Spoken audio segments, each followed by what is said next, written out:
Donc l'entreprise contributive, j'allais dire, c'est pas un concept, un énième concept, hein, c'est un vrai objectif pour les entreprises qui nous suivent. Bon, il n'y a pas de plan B. Hein.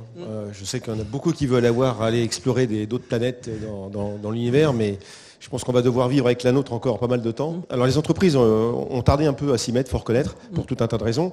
Mais comme elles ont un peu plus conscience de leur vulnérabilité que les États, elles commencent réellement à s'en occuper maintenant parce que non seulement les clients commencent à leur demander, donc les clients c'est nous, mais aussi les investisseurs. Ce qui est important, et nous au C3D, on va lancer une initiative pour non pas récompenser les entreprises qui s'engagent le plus, ça c'était il y a 10 ans, mais c'est les entreprises qui produisent aujourd'hui le plus d'impact.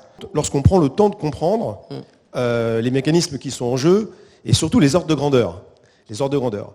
Et c'est là qu'on se dit, oh là, mais c'est beaucoup plus grave que prévu, quoi. Il y a la COP26 bientôt, là. Ils vont nous dire des choses pas agréables du tout.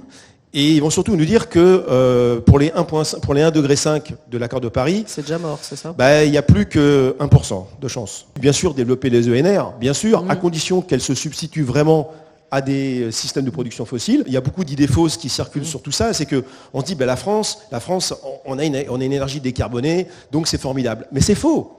Aujourd'hui, 70% de la consommation d'énergie en France, elle est carbonée. Aucune entreprise ne sera neutre en carbone, mais on peut contribuer à la neutralité carbone. Il n'y a qu'une seule neutralité carbone, c'est la neutralité carbone de la planète. Et donc là, ce serait bien, effectivement, qu'on commence à faire du carbone négatif, qu'on aille rechercher cet excès de cholestérol qu'il y a dans l'atmosphère pour faire baisser les ppm de CO2. Aujourd'hui, on est à 417, et au début de l'ère industrielle, on était à 280. Donc il faut qu'on revienne à 280 si on veut retrouver le climat qu'on avait au début de l'ère industrielle. Sauf que, mauvaise nouvelle, il va falloir 10 000 ans pour le faire.